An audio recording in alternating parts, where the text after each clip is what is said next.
Hey there, Internet. I'm Annie. I'm Kit. And I'm Mac. And this is I Will Fight You, a podcast where we've been turning opinion into stone-cold fact since 1986. Today's fact: in order to parody something, you have to love it.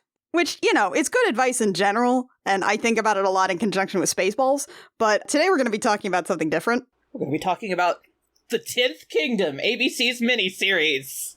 There's nothing miniature about this series, I gotta tell you, Mac. Not in the episode length. Not in the pacing. Not in the amount of script.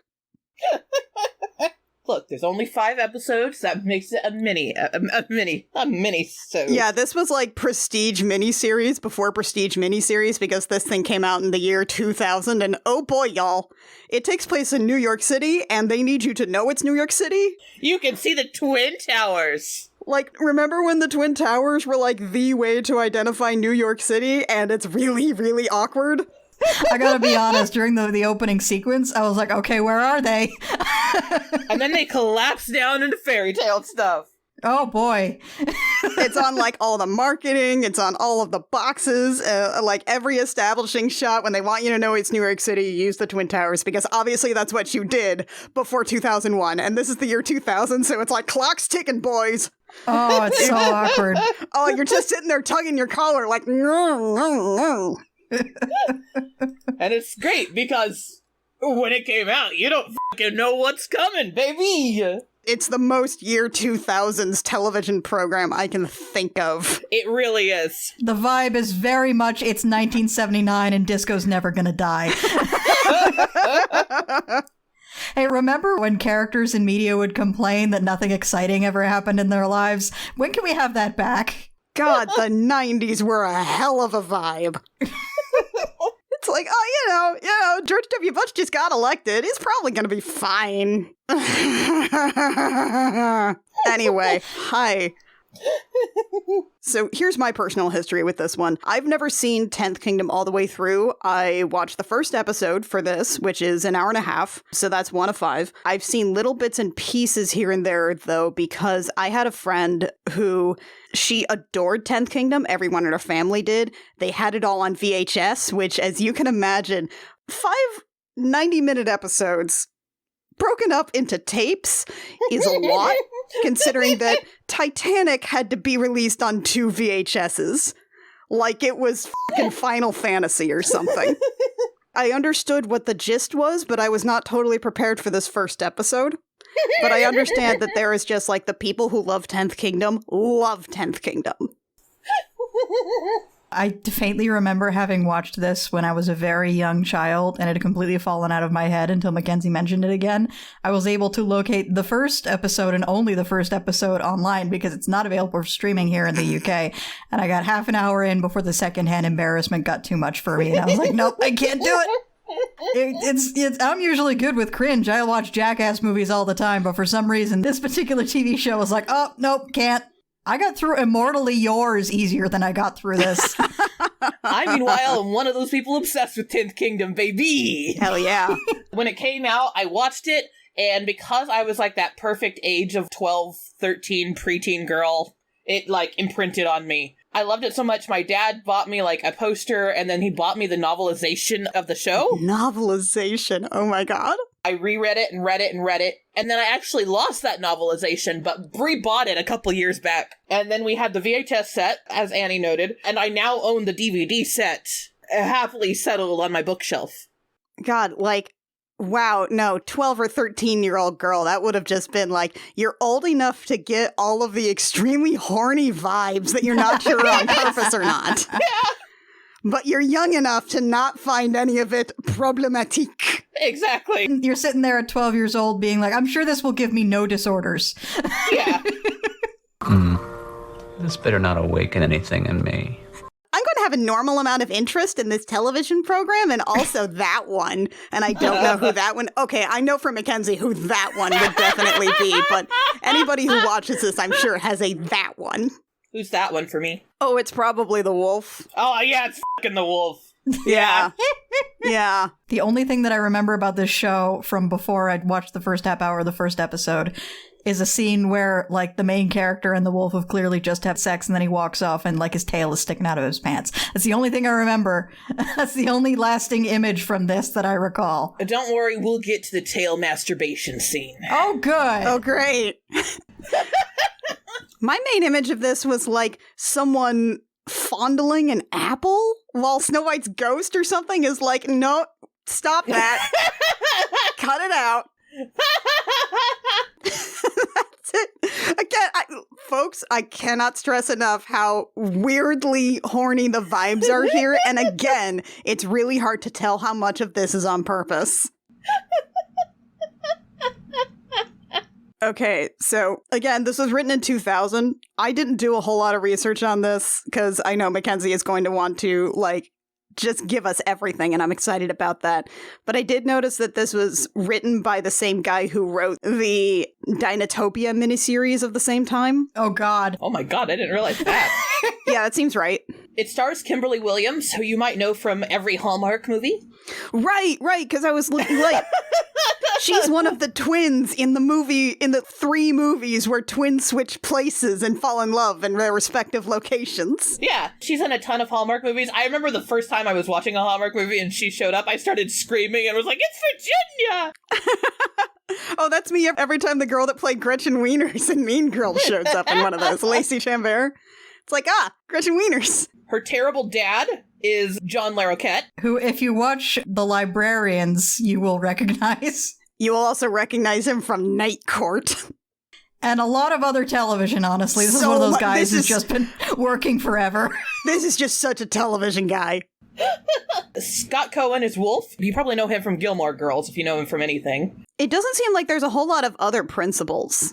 Not really, though everybody knows Warwick Davis. He shows up as Acorn the Dwarf. Okay, good. So that was Warwick Davis. I was pretty sure that was Warwick Davis. Lucy Punch is in episode 3. Oh, thank God.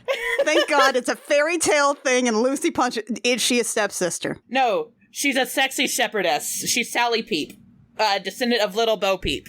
She's not one of Cinderella's evil stepsisters or descendants? No, she's just a descendant of Little Bo Peep. Wow. I feel like it's a massive oversight not to mention that Diane Wiest is the evil stepmother. Like...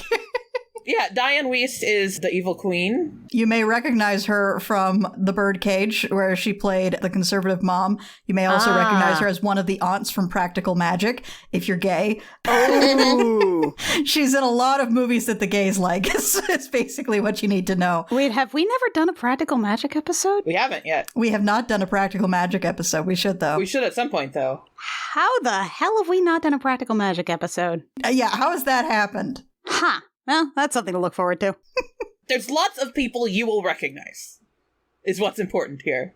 There's also a really, really good dog, like a very well-trained dog. Yeah, very well-trained dog. He's there most of the time until, like, the very last episode. He's voiced and also played by, because we'll get to it, by a guy that does just, as far as I could tell, just from a quick scroll down his IMDb list, he mostly spends his time just being stuffy British man number 7 in a lot of things. Relish the Troll King is played by Ed O'Neill, who is Al Bundy from Married with Children, and then later on Modern Family, he plays Jay Pritchett. Excellent. They just basically, you know how Law and Order has had every actor in New York cycle through at least once? That's this. Every actor in New York's in this, yeah. Every New York actor has cycled through this show at least once. Which is impressive considering this was like a co-production with like BBC or something, wasn't it? Or one of the British production teams. It is produced by Britain's Carnival Films, Germany's Balesburg Film und Fernsehen, and the US's Hallmark Entertainment. Of course. Of course. I should also note just a few trigger warnings as I get into the later episodes to describe this to people. Everything is horny, part 1. Part 2, episode 2 focuses a lot on the Romani, but calling them the G word. Oh, jeez. Ew.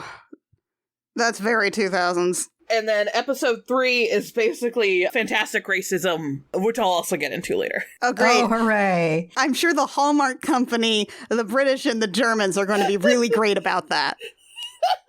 Yep. Just handled with the utmost sensitivity. Absolutely.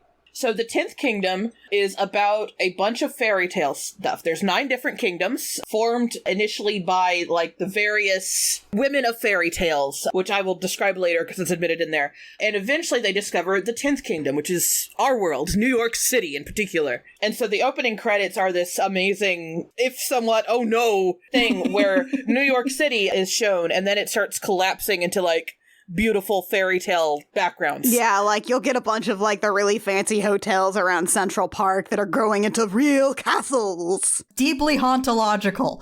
Yeah. Part of the reason it can cause cringing is because of course you'd see the Twin Towers collapsing into a giant castle. Awkward. Awkward. It's extremely awkward. So we open up on Virginia, who is a girl who lives on the edge of the forest. That is Central Park. Which, you know, it is really big. What I did like about Virginia was that another, like, very the year 2000 thing, and that she's like, maybe you think it's embarrassing that I still live with my dad. And it's like, Oh, honey. oh, sweetheart. You don't know. You don't know yet. You don't know what's about to happen. Oh, you still got 5 more years to the housing market collapses. Oh, honey. Don't get a mortgage. Don't get a variable rate mortgage. But important for the rest of the series is that I'm going to spoil stuff, okay? Okay. I'm spoiling stuff on a 23-year-old TV miniseries. Oh, no. Important to note is the evil queen is Virginia's mom, who basically left, and Virginia is Snow White reborn. So, like, it's like a reincarnation thing? Yeah, it's like a reincarnation thing. Huh. So, the evil queen is Snow White's daughter? They're not actually related to Snow White, but Virginia is Snow White reborn. Okay. So she's not from any kind of bloodline and it travels down No. the bloodline. It's just straight up reincarnation. Yeah, straight up reincarnation. It's like namesakes. There must always be a Snow White. Yeah, exactly. And Virginia is the new Snow White. Okay. And the evil queen is her mom, though we don't find that out until episode 5. But it speaks a lot to a bunch of the stuff that's going to happen. Yeah, because at some point you hear that, like, her mom's been gone for 14 years. Her grandmother mentions that her mom was like white as snow as she made her debut at the Ritz. Things like that. So episode 1 is establishing the characters and making sure that you understand that Tony's a creep and Wolf is weird. And also here's Prince Wendell. Oh my god. I'll focus on these different plots. First, Prince Wendell is kind of an arrogant ruler who's soon going to be coronated to become king of his kingdom. He is the descendant of Snow White. Okay. He is, in fact, Snow White's grandson. Okay. And as part of the pre-coronation ceremony, he has to go and visit every person in his, like, kingdom, 4th kingdom, established by Snow White. And this part's going to Snow White Memorial Prison, where the evil queen is. Okay. Real quick, though, I absolutely love, like, I approve of any piece of media that gives me the slug line, Snow White Memorial Prison, across the bottom of the screen. Yeah, the Snow White Memorial Prison is like... That caption is like a one-hit KO, Jesus Christ. Yeah, that's like the cellar door of slug lines. That's like being punched repeatedly in the face. I love it. Snow White Memorial Prison. Like, that tells a whole... That's some baby shoes never worn shit. The story that tells. There's so much there. I honestly love all the signs in Snow White Memorial Prison, if you pause to, like, look at them, because they're all just, like, they reference fairy tales where it's like, beyond this point, no food, because you're going to the evil queen, she f***ing poisoned shit. Beyond this point, there's one sign later that's like, do not give these prisoners, I can't remember what it was. It's like, do not give these prisoners shoes. But it's because all of the prisoners down that corridor are from a certain race, which in fairy tales were obsessed with, like, using shoes to beat people to death. Amazing. It's incredible. So Prince Wendell's going to show up at this prison so he can kind of meet everybody. Meanwhile, Relish the Troll King is breaking his children out of prison. Okay, that's also a great name, actually.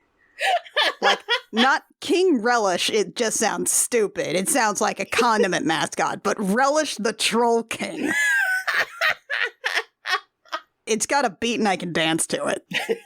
Relish the Troll King has to go rescue his children, who, once again, Relish has this pair of magic shoes, which he's addicted to. Question. They turn him invisible. Yes. Is he named after the condiment, like a jar of relish that you put on a hot dog? or is he named after the act of enjoying something? So, funny note. Oh? Oh, God. I honestly don't know which it is, but I do know his children are Burley, Blabberwort, and Bluebell. And so it sounds to me like he might be named after just, like, relishing the act. Or maybe they're just named after things that they enjoy that's nearby. Honestly, I also love when the trolls introduce themselves, it'll be like that, but, like, kind of great that Bluebell is not the girl. No, Bluebell's the youngest son. His name is Bluebell. Blabberwort is the daughter. Just relish. Anyway, yeah, these trolls all have shoe fetishes. They have shoe fetishes, which I believe is a reference to trolls in Icelandic fairy tales. Though, don't necessarily credit me to that. I'm just guessing. But almost everything that happens in the show, like, however corny it is, does have reference to some sort of fairy tale background. So I'm going to at least lean into that. But they have shoe fetishes. They really like shoes. Especially leather shoes. I thought it was just going to be like a leather fetish, and well, that seems at least a bit more normal, but no, it's shoes specifically. And when we say fetish, folks... Yeah. This is some wiki feet shit. Yeah. It's horny as shit. Yeah. Everything about this show is horny as shit. But again, I can't tell... how intentional it is, because, like, okay, some of it is definitely, like, purposefully horny, but then you get into the shit that's like, okay, so this is a shoe fetish. Are you aware that it's not just, haha, they're obsessed with something weird? Do you go on the internet in the year 2000? I assure you there was a GeoCities page for this. You know, I suspect this has something to do... Like, I think this is a similar vibe to the fact that there was clearly someone with a muscle fetish working at Nickelodeon in the mid-2000s, you know? Wait, what? If you look at some of the cartoon output from Nickelodeon, like the mid-2000s, like Fairly Odd Parents and stuff like that, one of the animators or one of the storytellers involved there had a massive, like, muscle fetish. Oh, that's entirely Butch Hartman. I blame him in absolute... Anyway. Relish Troll King breaks his children out of jail, and as they're leaving and all bickering, he gets a feeling in his head that he needs to go down a certain area of the prison. And as he goes down that area, that's where we get, like, these signs that pop out that are like, warning, do not go any further than this, warning, do not bring any food. But eventually he opens the door to reveal our evil queen sitting next to a very good golden retriever. It's just a good dog. Like, you can just tell throughout this episode, this is a very well-trained show dog. Very good dog. Like, this is a good acting dog. He's doing a very good job. He breaks out the Evil Queen, which is where everything between Wendell and Relish and the Evil Queen come together. And it turns out that the Evil Queen has this convoluted plan to take over all the kingdoms, which involves her very good dog running up to Prince Wendell, leaping up onto him, and then they have a transferal of minds. They anamorph into each other? Yeah. Very badly. They anamorph each other? Like, sometimes the anamorph process, like, stops for a second, and it's really unpleasant. So Prince Wendell becomes a dog, and the dog becomes Prince Wendell. The queen is like, okay, grab him and murder him, please. And Prince Wendell, the now dog, tears off running through the memorial prison, gets to the basement, because the reason this is Snow White Memorial Prison is because this was Snow White's original castle that was then converted to a prison. Like, the whole castle was converted to a jail? Yeah, so the basement is filled with Snow White's and the Evil Queen's cast stuff, including a magic mirror that Prince jumps through and takes him to Manhattan. Smash cut back to Virginia. Virginia is so sad to still be living with her dad, who is a janitor, but the reason they can live in Central Park is because he is a janitor for a very fancy apartment complex right on the edge of Central Park. He's kind of the super, it seems. Yeah. He's the live-in guy. Currently, he's trying to fix the elevator. He gets Virginia up and down on the elevator while complaining to her the whole time. At some point, you meet his very rich, mean boss who has, like, the shittiest little snot of a child and a bow tie and a suit. Yeah. More hauntology from this. John Larroquette, the janitor, is saying, you know, in 10 to 15 years, a society where people take care of each other is just not going to exist anymore. Oh, God, we can't linger on that one. We can't linger on that one. So Virginia goes to work. She's a waitress at a place in Central Park. And as she's riding to work is when Prince pops out through the magic mirror and she crashes into him. She hits a dog with her bicycle. She runs him over. Yeah. You can't account for dogs jumping out of magic mirrors. It's just not something you can do. It totals her bike. Yeah. And she hits herself on the head. But also, again, I just want to say, like, the dog is lying there. She's like, oh my God, I've killed a dog. And then, like, clearly you can see the dog handler, like, doing a little clicky from off screen. And the dog instantly sits up, like, hello, I love you. Hi, hello. Dog's such a good boy. It's a very well-trained dog. So she pets the dog and takes it with her to work to get set up in like a back room. She's shocked that this dog doesn't have a collar, and it's like, Yeah. it's so well trained. You're telling me you found a stray dog in New York City? One of her coworkers names the dog Prince because he looks like a little prince, doesn't he?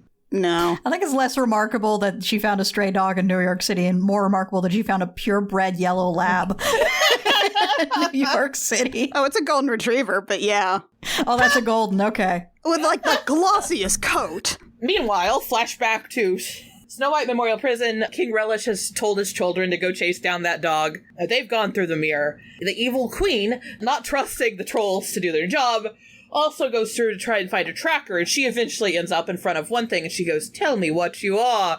And here's Scott Cohen as Wolf, being like, oh, just a normal guy, I didn't do anything wrong, just stole some sheep. Just making horny wolf noises through the little slot in the door. Yeah. All the time.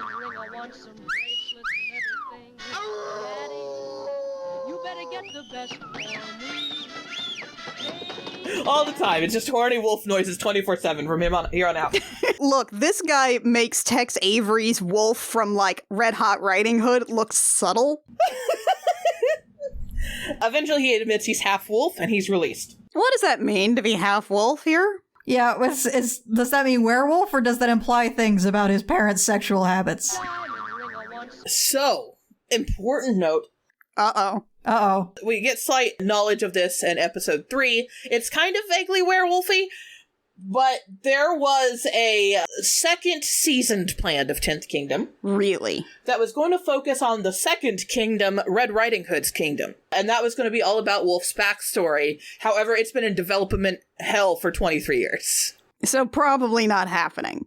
Not happening. So, okay, so, right, so, quote, so Red Riding Hood is a royal lineage now. Yes. So is Wolf, like, is his family just, like, persona non grata in that kingdom, or what? His family's from that kingdom, but they're not wanted. But wolves are not wanted anywhere. Well, I've seen the internet. I'm not sure that's true. They just reintroduced wolves to Belgium. Huh. That's good, at least. So Wolf is released, and Wolf goes now to track down the dog. I love that she's just like, she doesn't even place him under any kind of magic gifts or anything. She's just like, so you're gonna, like, be loyal to me, right? And he's like, yeah, totally. Yeah, sure. Yeah. Absolutely. Yeah, absolutely. This is a trustworthy face. Back in Manhattan, the trolls first discover Night Fever as a song. Get very excited by this, declare it magic. Oh my god, it's like it's a boombox. It's a compact boombox.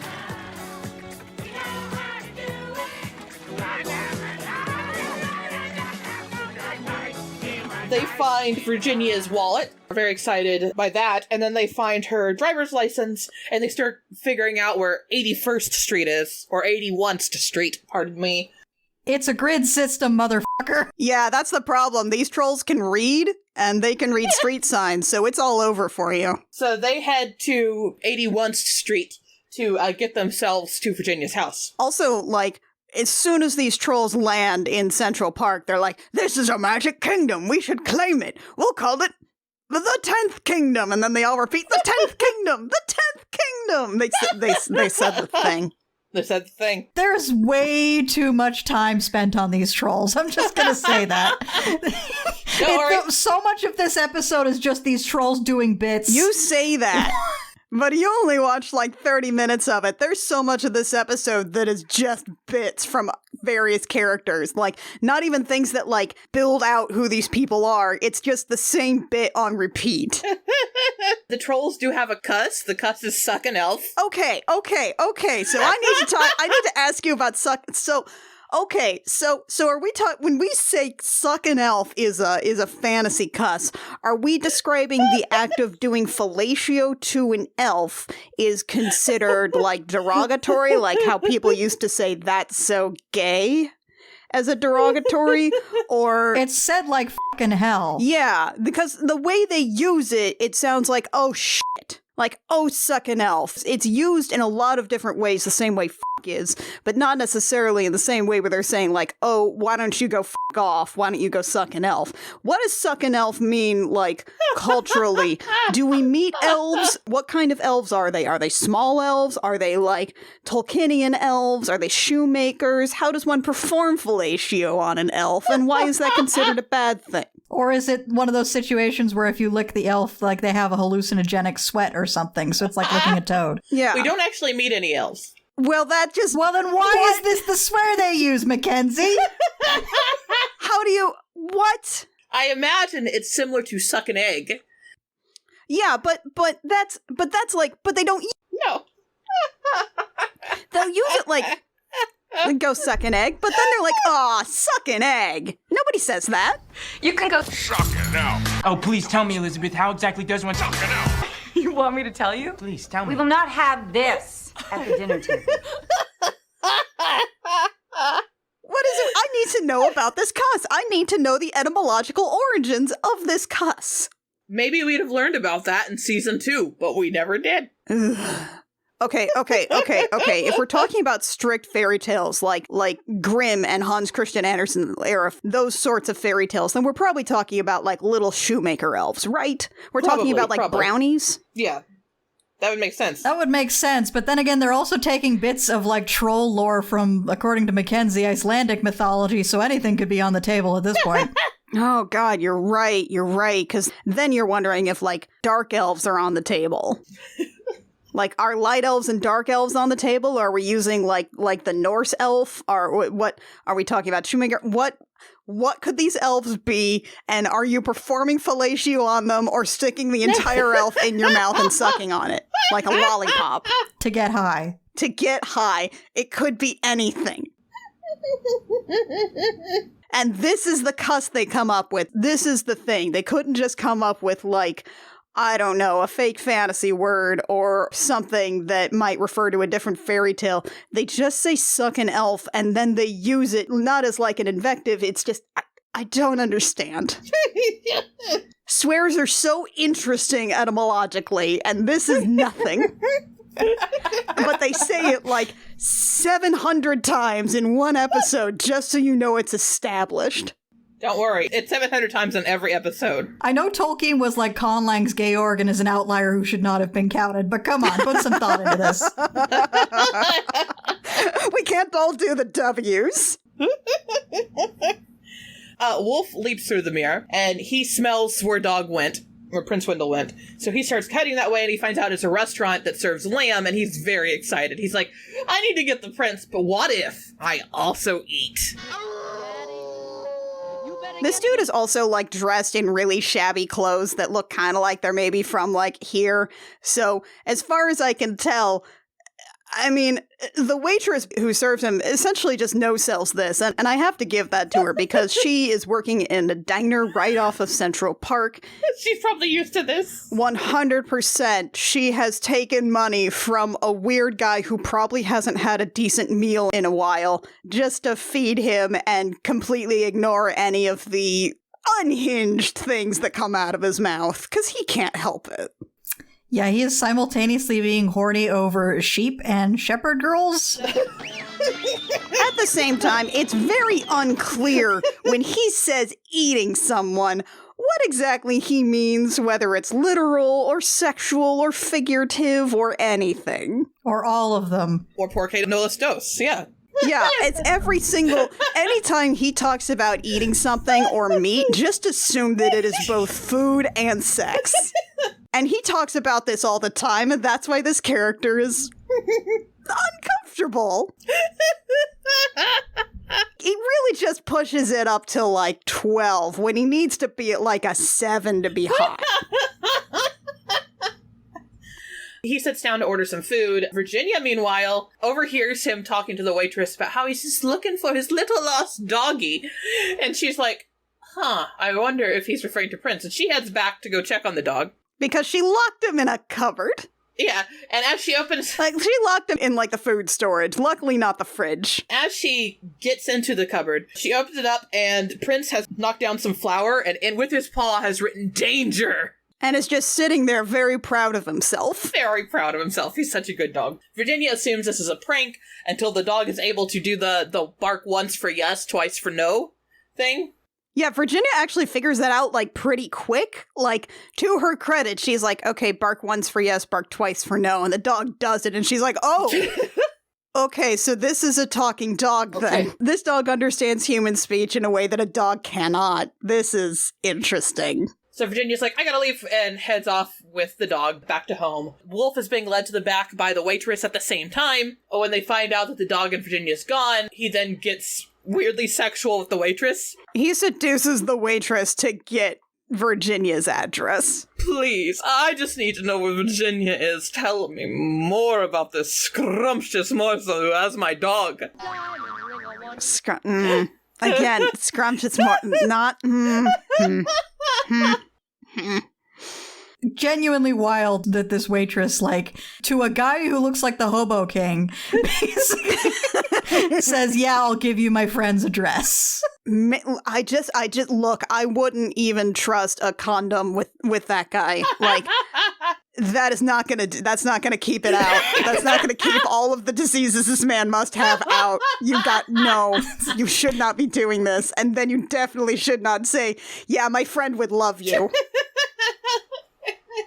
Girl, it's not worth the urinary tract infection. Girl,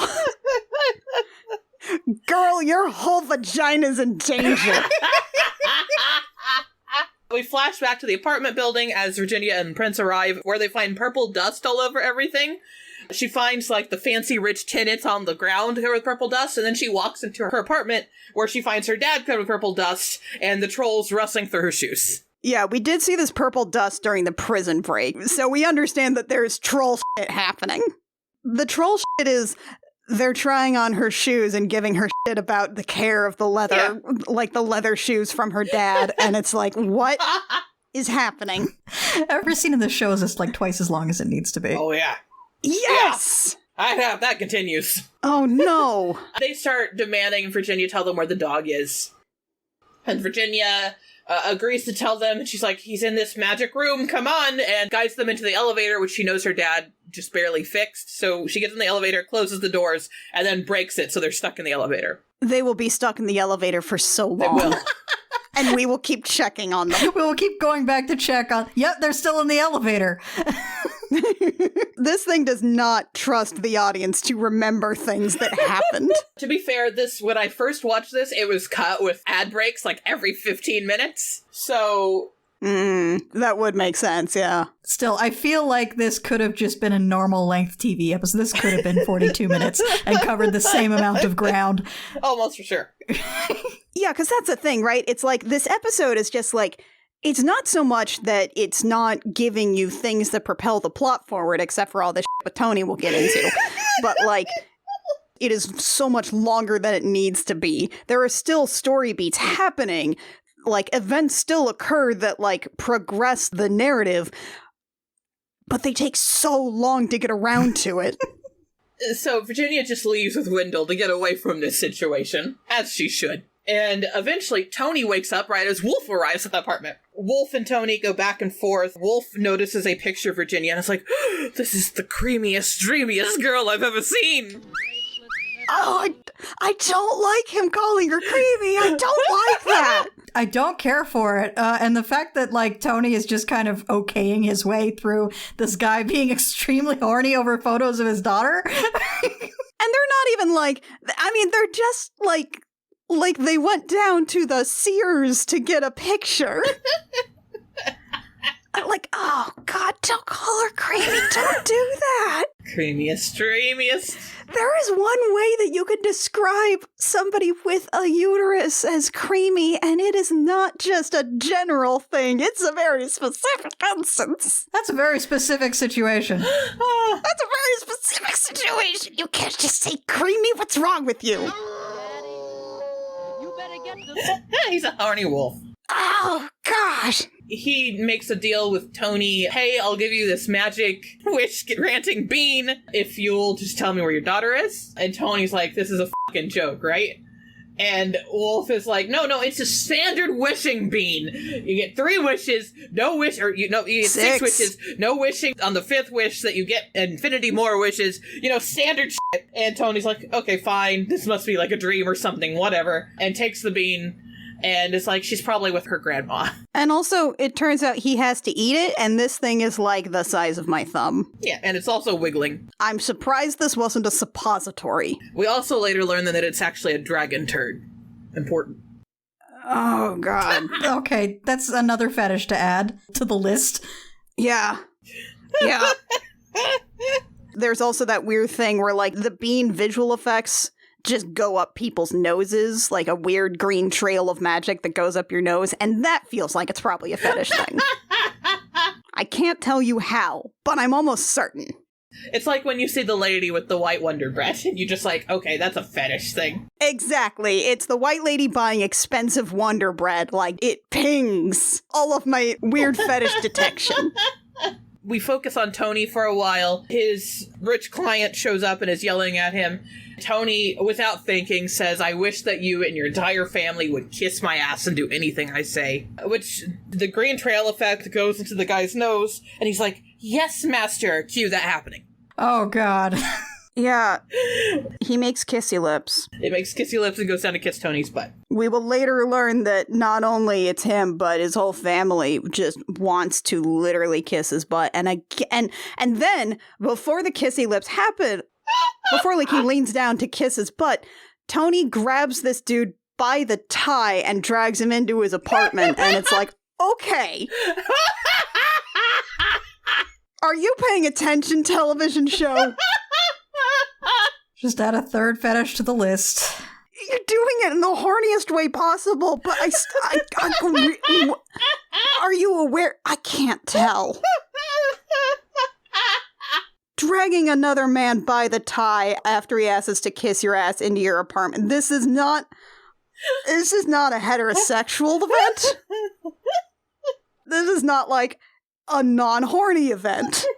There's literally only one way this scene goes after that. Visual language communicates ideas, and this only communicates one idea. This only communicates one story here.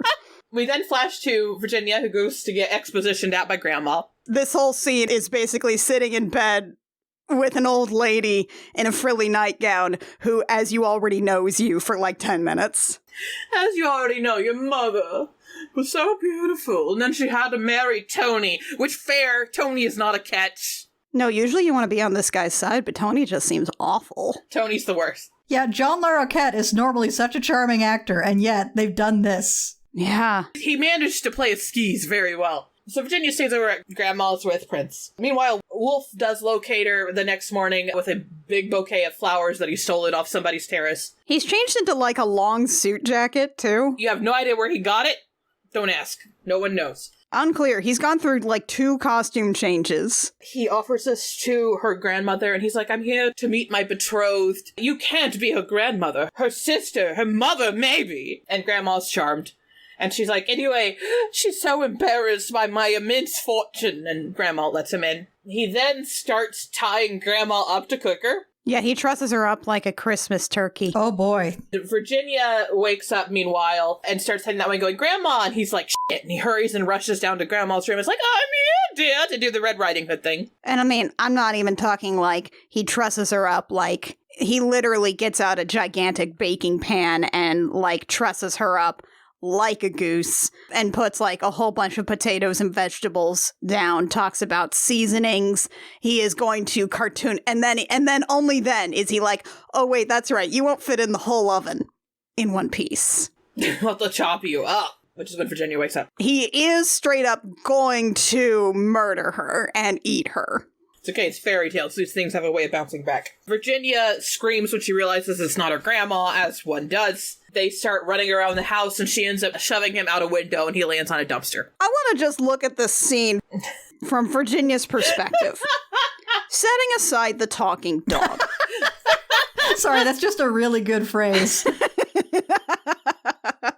Setting aside the talking dog, she is woken up, found a strange man who is making sexual advances at her, pretending to be her grandma in her grandma's bed. She has no idea where her grandma is. She has just woken up to find that she's in pajamas.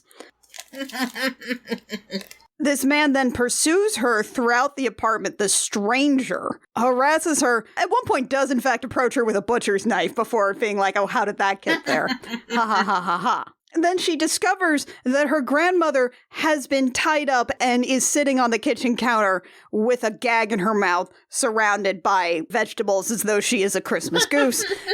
This man broke into her home, trussed up her grandmother to apparently roast her alive, then tried to, come onto her with a knife, with a butcher's knife, and then she shoved him out a balcony or something, and she killed him.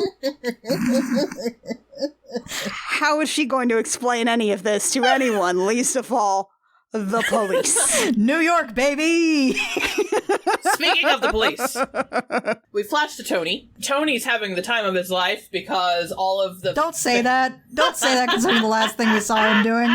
The fancy rich people are all cleaning his house and scrubbing his shoes with their tongues and shit like that. With their tongues. Again, with their tongues. Another fetish for the list. Licking shoes. Literally licking... Oh my god. Tony wishes that he never runs out of beer, so the fridge doubles the beer every time. You know that's going to get bad fast. His second wish is literally for a never-ending supply of alcohol. And then his next move is like, oh, your hot young trophy wife is going to do anything I say, huh? That's cool. Yeah. He's such a slime ball. He's such a fucking slime ball. He wishes that his house would clean itself. The vacuum starts running around talking. The vacuum starts running around talking, and the first thing it says, by the way, is suck, suck, suck. Nope. Nope. No. How much this is on purpose? So, my general policy when it comes to characters is that it's okay if a character sucks, as long as the conflict created by them sucking goes somewhere. So, Mackenzie, I do have a question for you. Does the fact that this guy sucks go anywhere? Yeah. Oh, thank God. He gets Not in this episode, though. Not in this episode, though. He doesn't even receive, magical comeuppance. He sort of does, because he then wishes for $1 million, where the police immediately show up and are like, this is the money stolen from the bank robbery. Oh, and it's not even just the police. It's like a SWAT team. Yeah. There are very large guns pointed at him at all times, which, New York City police. He's thrown into the back of a cop car. It's also at this point that we flash back to Wolf. Wolf wakes up. He's like, gosh, the girl I liked didn't like me back. I need to resolve this. And he's kind of wandering along, and he bumps into this lady, and he, for some reason starts gushing about his situation to her. And she's like, you must be my new referral, and drags him upstairs, and she's a psychiatrist. Yeah, and it's like she even has a German accent. This is a psychiatrist character. She's got the chase launch and everything. The chase launch and everything. She's got the Rorschach blots. She starts asking him... word associations. Word association, and all of his word associations are food. But, horny food. Horny food. She gives him some reading ideas. He heads out to buy these books at the same time that Tony's going by on the police car at a market in Brooklyn, I guess. No, it's still in Central Park. Oh, it's still in Manhattan. Okay, just like a market in Central Park. Yeah, it turns out it's just like a farmer's market in Central Park, and there's a bookseller there, and they have every single book that Wolf needs. Yep. Wolf finds those. He then notices Virginia's still there, or nearby. The police are cutting through Central Park to take him to jail. Tony's begging them to let him out. I'll get you anything. I could wish for you anything. Do you want a house in the Hamptons? The police are like, stop trying to bribe us, dude. He's like, I wish I could get out of this, which the police then crash into a fruit stand. Oh my god. They, the brakes stop working, and they're like, okay, instead of rolling into the middle of Central Park on one of the lawns and just hitting a tree or slowing down, let's keep accelerating and turn directly into the farmer's market. with all of the people. New York City, baby. Tony crashes, rolls out. The wolf, Tony, and Virginia, and the dog all end up together at this point and go charging to find the mirror in Central Park and leap back through, so now they're all in fairy tale land. They've all gotten isekai, except for Wolf. Oh, yeah, and at some point the trolls got out of the elevator because, like, Oh, yeah. one of the rich people fixed it for Tony. Yeah, and they're charging through all this, too. And don't worry, we did keep cutting back to the trolls intermittently to remind you that they existed. I did like at some point where they were like, what the fuck is happening? I think we're in her pocket. We're in a matchbox in her pocket. They're like, you idiot, that can't be real. Where Where are are the all the matches? matches? Which, honestly, I feel like that's a fairly good fairy tale person assumption to make. Yeah. But either way, they've decided that she's a witch. Mm-hmm. We then are back in the kingdom, the fourth kingdom, where Snow White Memorial Prison is. Oh, right. Tony also uses Last Wish in the stupidest way possible. To talk to the dog. He wished that he could understand what the dog is saying. Not that anybody else could. He is now appointing himself translator for the magic dog. He's like, oh, he's a prince, I guess. He doesn't even always tell his daughter all of the things that the magic dog has told him. No. So, like, there's exposition that she misses out on. Yeah. Tony and the prince get caught by the prison guards. Because they're still in the prison. They come back directly where they left, so they're just in the basement of a prison. And they're like, that is the evil queen's dog, so you must have helped her get loose. And Tony's like, wait, what? What? No. And they throw him into the prison. At some point before they get captured, they're in the basement. There's a big map of the kingdoms where it helpfully labels you're in Snow White Memorial Prison. So that's actually a running joke. Anytime they see a map, it's like, you are here. Which is, again, incredibly convenient, and also, like, it gives the prince a bit of time to explain all of the lore of the kingdoms to Tony, while Virginia just stares at a map for a while. Virginia and Wolf, meanwhile, end up separated because Virginia's grabbed by the trolls, who decide to take her back to torture her for information. You'll never guess what their torture methods center around. No. No. No. I'm so glad I tapped out of this a half hour in. What is this, a Tarantino movie? A little. It sure felt like it. Basically, the rest of the episode kind of fixates on Tony for a while as Tony tries various escape attempts. When we meet He meets Warwick Davis at some point. Warwick Davis, who is Acorn the Dwarf. He also has a goblin companion named Carver. He's in for carving. Is that a crime? He's in for carving. Well, Depends on what he carves. Why is he in for carving? Is carving illegal? Depends on what he's carving. what did he carve? It's implied that it's flesh. Tony does this thing where Prince gets him a copy of the key, he then embeds it in some soap, and he takes that to a dentist. Who is a tooth fairy? Who's a tooth fairy, yeah. And then Tony's caught using that key, so he's, like, put on more things. This is not very efficient storytelling. No.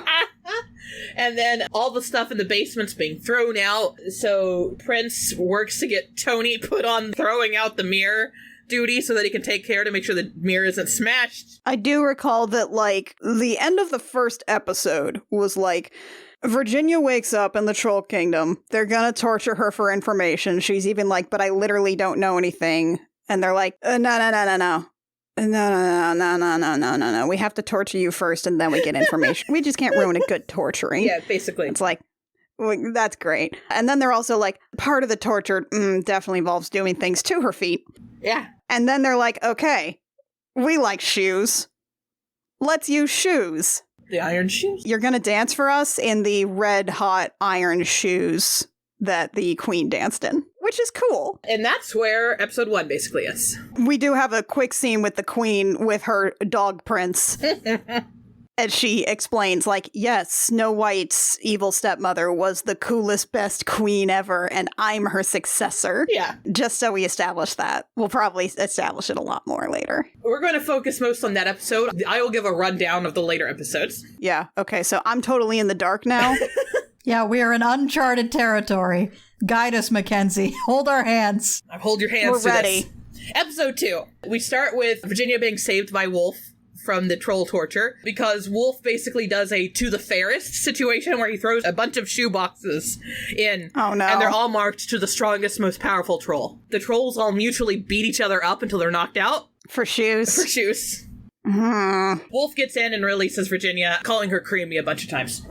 No! He keeps saying creamy! Why does that keep coming back? No! Huff puff, he can't help it. Okay, yeah, that's another thing. He says huff puff like it's just a filler phrase, which is like, I mean, okay, I get it, big bad wolf or something, but also like what? I don't trust those words coming out of this psychosexual man.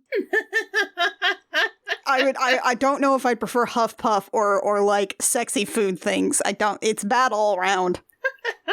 Virginia steals the magic shoes. The wolf tells her not to a couple of times. Which magic shoes? Troll Kings relishes magic invisible shoes. Oh, the blingied clogs. Yeah, exactly.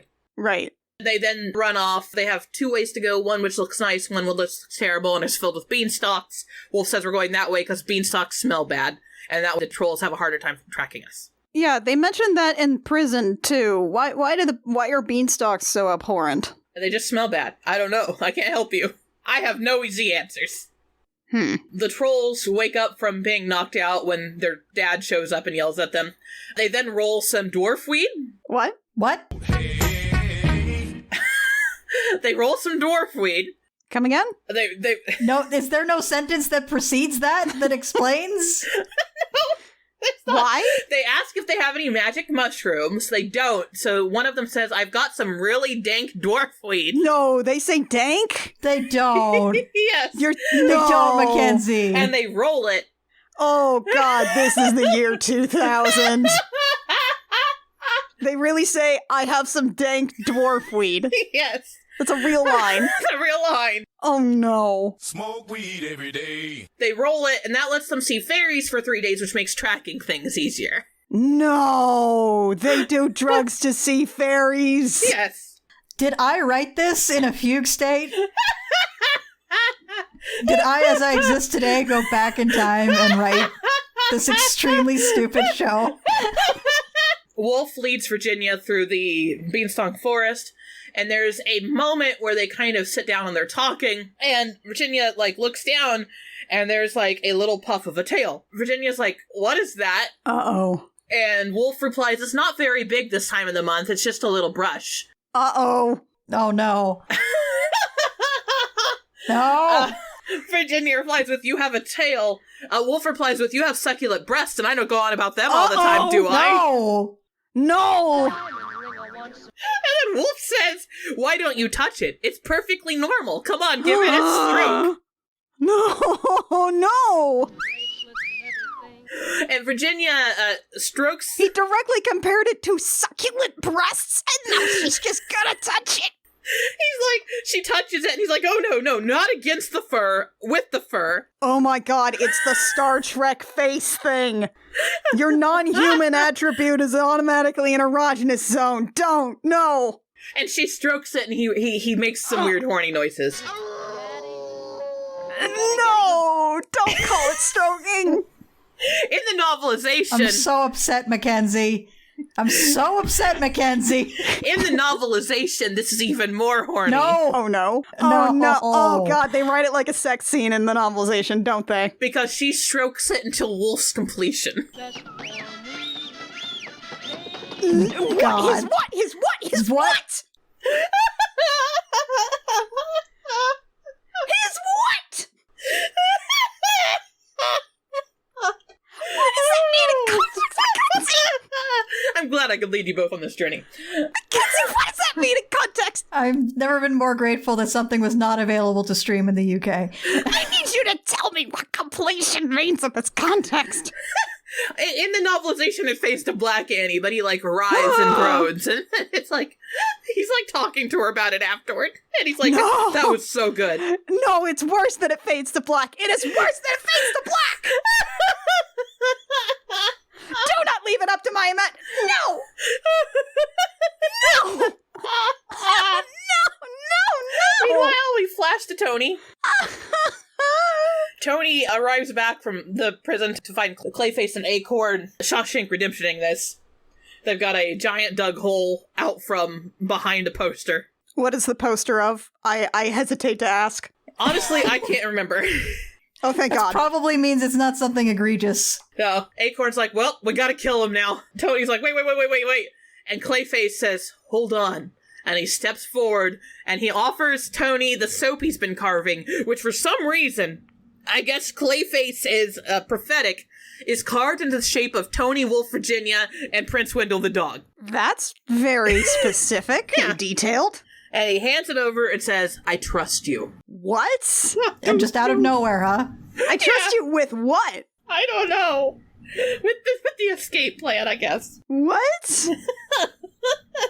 I mean, this is a welcome break from thinking about the tale completion, but what?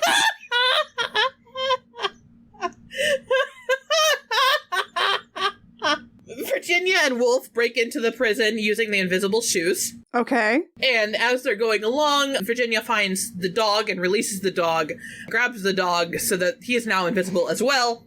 Because it turns out if you're wearing the shoes and people are clinging to you, you'll also be invisible.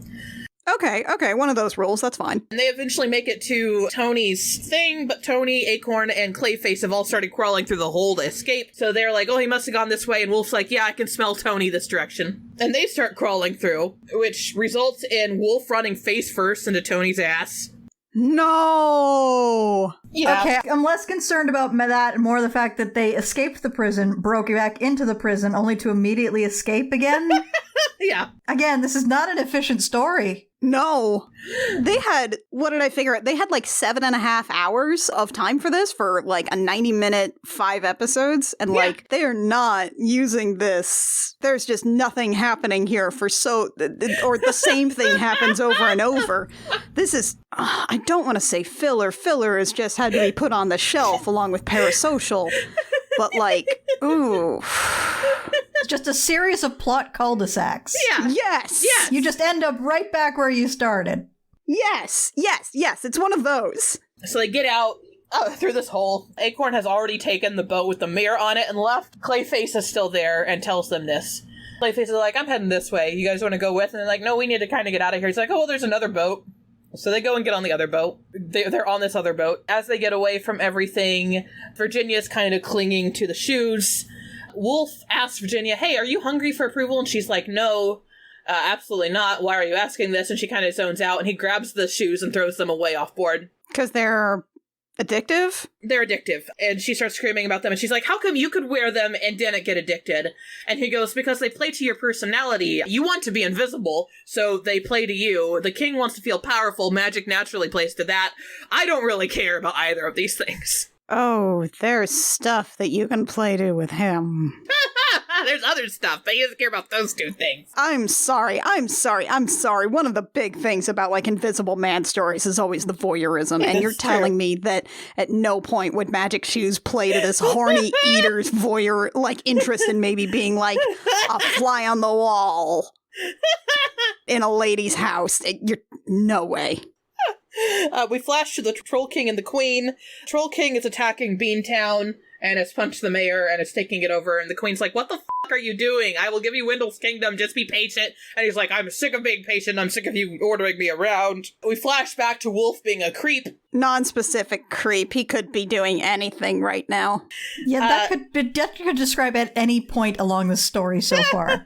Like, episode 2 involved the tail thing, and all of my expectations are I'm just keyed all wrong for this. It could be anything. Mackenzie, you could tell us literally anything happens next, and you'd be like, yeah, that seems fine.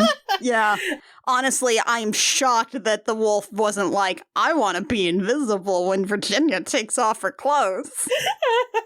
I'm shocked that is a road not traveled for this character and this piece thus far. Basically, as Virginia is heading upstairs, he's staring at Virginia's butt. And Tony's like, don't look at my daughter like that. And Wolf is like, it's animal passion. Oh, hey, Tony, where the have you been on this? Now you're stepping in? As Tony and Wolf are kind of bickering back and forth, they knock into a part of the boat. And it falls down, revealing there's a magic goldfish in an aquarium. What? At the bottom of the boat? In the boat. How big of a boat are we talking? Pleasure cruise, not a yacht size. It's like when a rich person has like a boat that can hold like 10 people. Okay. Yeah. So there's a small fish tank down here. Got like a little bedroom that you'd like see in the back of like a motorhome, things like that. Okay. It's like a small fish tank, and it has like a plaque next to it, and it's like, magic gold fish, stick your finger in, say these words, and then turn south, and you'll be able to use your finger to touch anything and turn it to gold. Well, that's a conveniently detailed sign. Tony's immediately intrigued. Wolf is like, do yeah, not... because this dude took 6 wishes and ate a piece of dragon shit. Yeah. He's in for it. He's learned zero lessons about tragic magic ironies. Wolf is like, do not fucking touch it. Tony's like, but if I did that and touched this boat, we'd be rich. And Virginia from up the stairs is like, and we'd sink. Does gold float? Tony! And we flash to the queen, who is now looking into her magic mirror, and she's like, magic mirror, tell me where Wendell is. She couldn't even make that rhyme? She made it rhyme. I didn't write down the rhyme.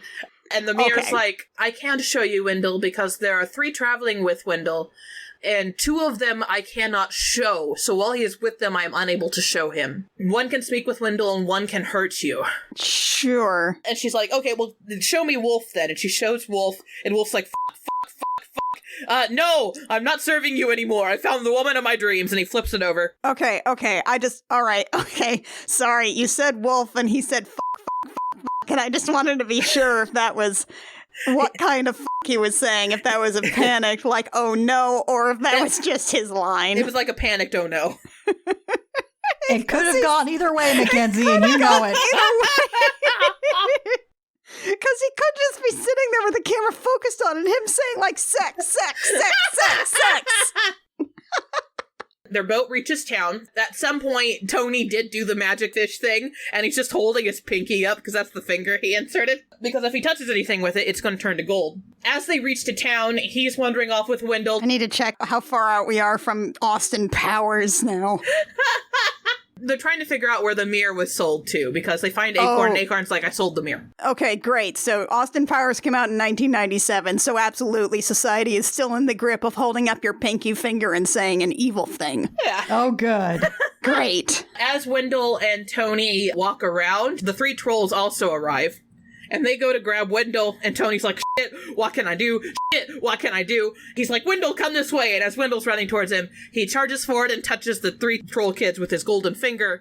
But right then, they also grab Wendell, and so the trolls and Wendell all turn to gold. What? Were the trolls all touching each other? They were all, like, tripping over each other, yeah.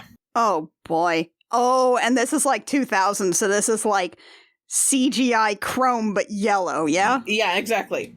Awesome. Oh, good. So they get a chisel, break Wendell off from the trolls. A chisel? A chisel? That seems like a bad idea. For gold?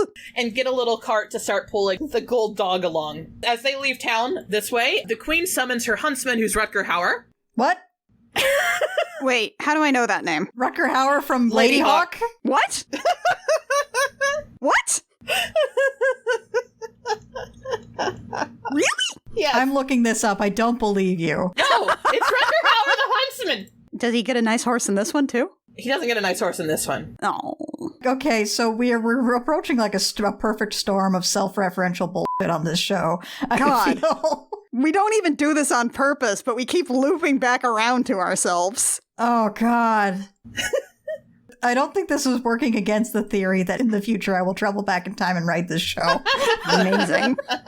She summons Rutger Hauer, her huntsman. Incredible. So, just in between stints of, do we ever see him at night? We do a few times. Okay, so he's not presently turning into a bird. No, he just walks around in a log trench coat hunting things. Bless. She's like, I need you to go find this dog, because nobody who's f***ing going after this dog is bringing this dog back to me.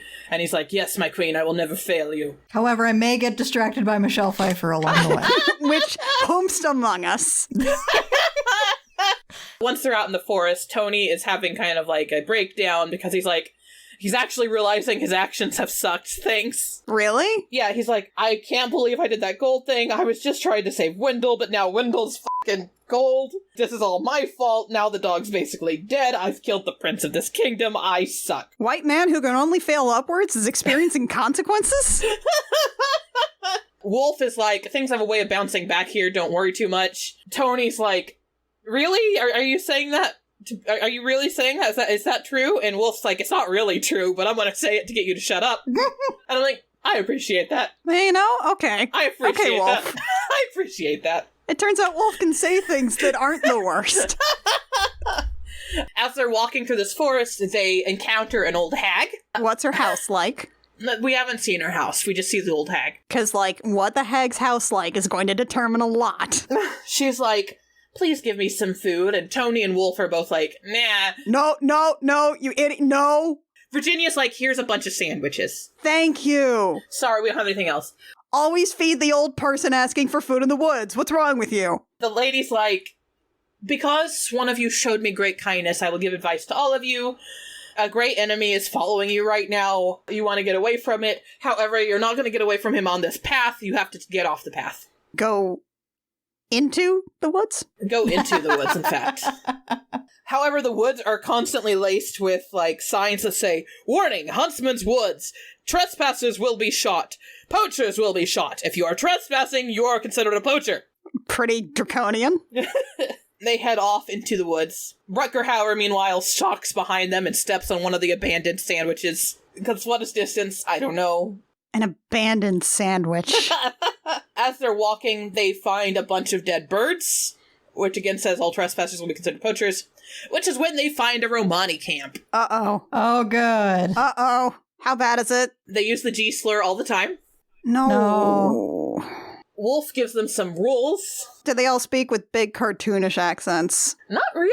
Okay. Well, at least we have something. Is there anyone with a crystal ball? Yes. Oh. Well, she has tarot cards. There's dancing music. After they're like, we're giving you all this hospitality. Will you sing a song for us? Tony stands up and sings that 1960s song, G-Words, Tramps, and Thieves. No. Yup. No. Oh, God, you're doubling down.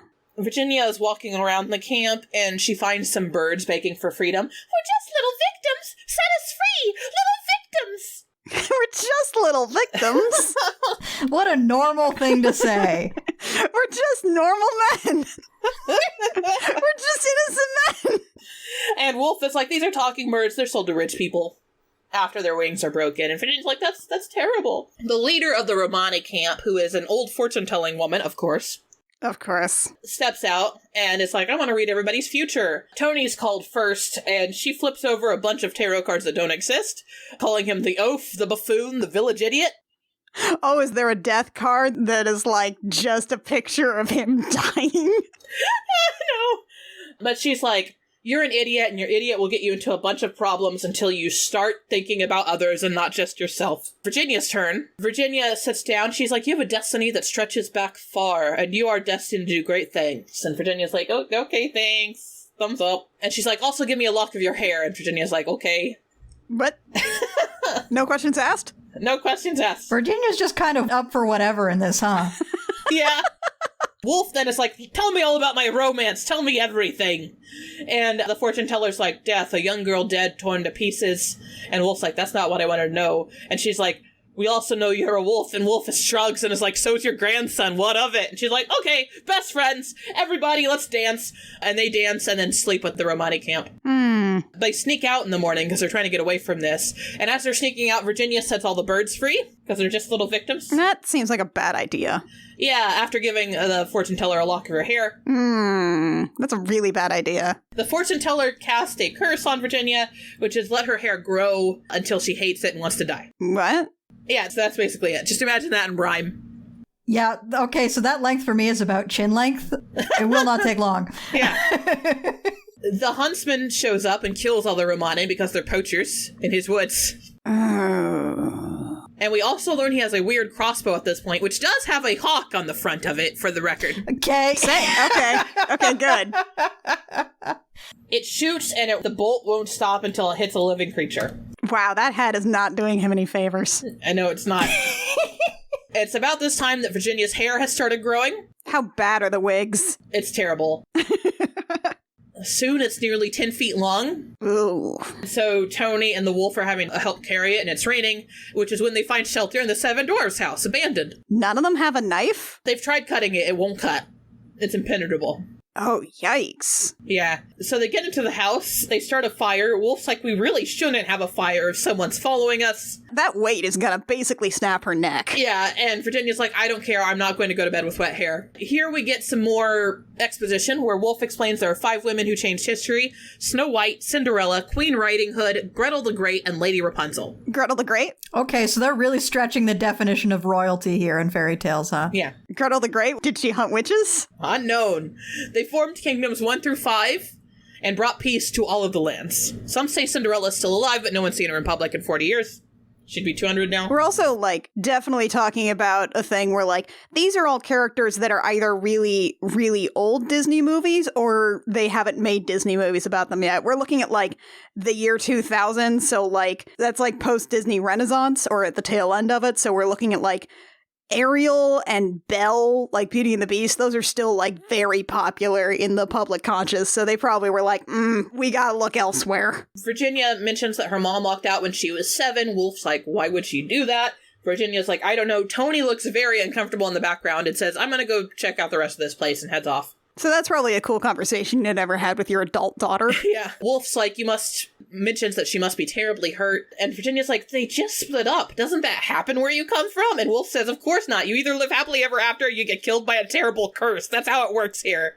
And I kind of loved that.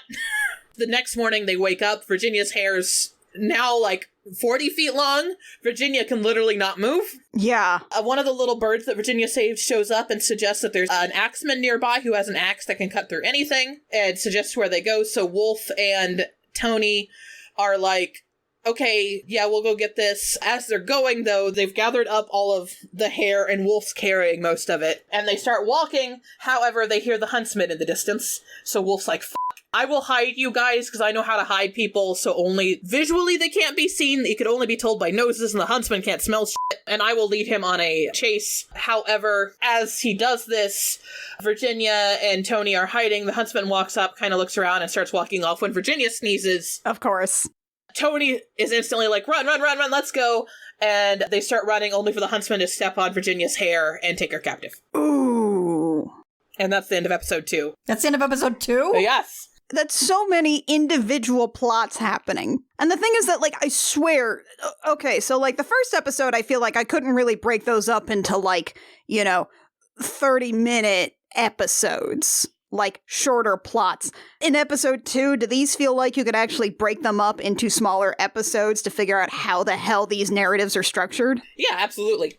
Okay, so they really just kind of aired a bunch of episodes back to back in terms of how they paced this, huh? Yeah. Okay. Just a quick note, we've covered 2 episodes in an hour and a half. We're going to need to go much faster. I'm going to try slamming through the rest real quick. So the next thing is Tony and Wolf find the axeman. They're like, can we just borrow your axe for like 30 minutes? We'll bring it back. The axeman's like, not unless you guessed my name. And to do that, What? your friend has to put his head on there and I will chop off his head if you get it wrong. Is this the Green Knight? Tony fucking starts yelling. Where he's like, what is with you people? What kind of twisted upbringing did you have? Why can't you just say that it'll be 100 gold coins or something? Why must it always be lay a golden egg or cut the hairs off a giant's ass? And I'm like, you know what, Tony? You go off. All right. They learn the axeman's name, Juliet. They get his axe. They go back to only find that Virginia... Juliet? The axeman's name is Juliet. Okay. As in Romeo and? Or like Joliet the prison in Chicago. They go back, find Virginia's gone, then they have to trace her back. A bird helps them find her where the huntsman left her. He was going to try and torture her to get her information, and then the queen was like, hey, can I talk to you? Come to the castle. Okay, so it was good to free the birds? Yes, it was good to flee the birds. They're helping. Oh, the Romany were just bad guys, huh? No, not really, because the birds only help them stop with the curse that Virginia caused. So really... Anyway, Rutger Hauer has to go talk to the queen again because the queen is one of those incessant people who calls you 100 times. So she's briefly alone.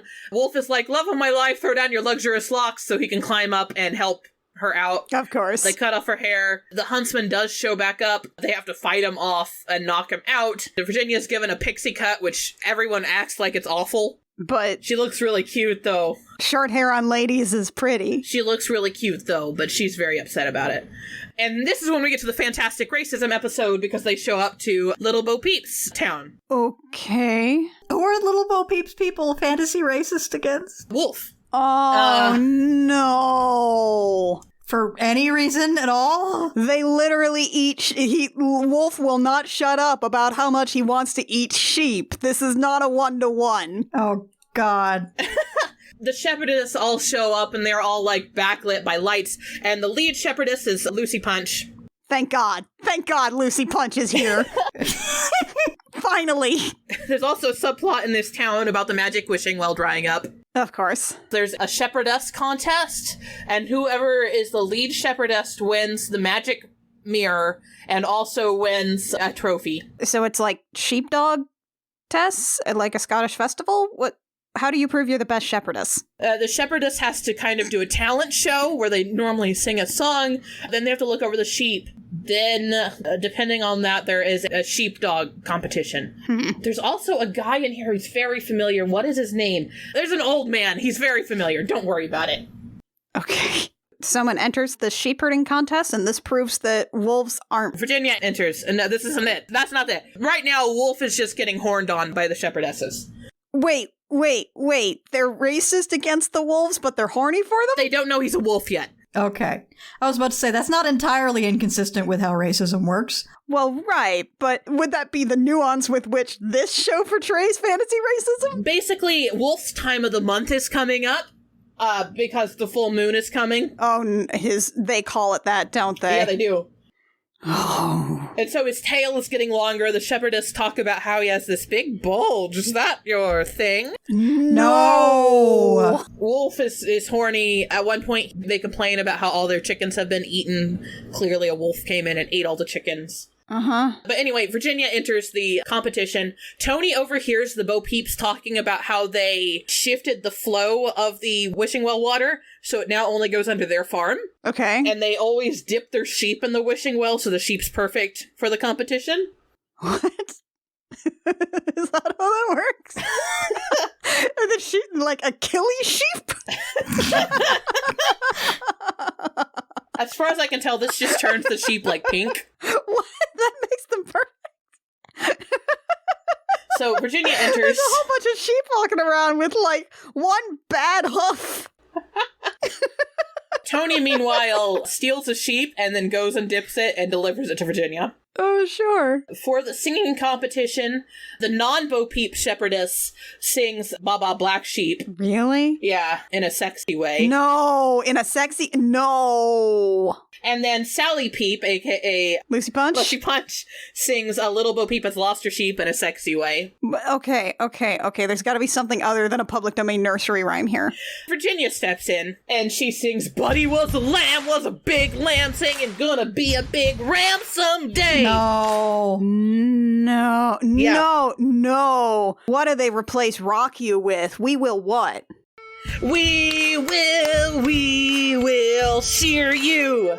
No. Like, oh God. She gets the whole village dancing to it. They just sat down and it's like, yeah, I can just, it doesn't seem that hard what Al Yankovic does. Yeah. I can just do that. Exactly. The whole village sings it. No. They then judge the sheep, and Bo Peep's sheep and Virginia's sheep are both judged perfect 10s. The other lady comes in third, so now they need to have a tiebreaker. Oh, and they have a talking dog that's a people. Well, right now he's still gold. Oh, God, right.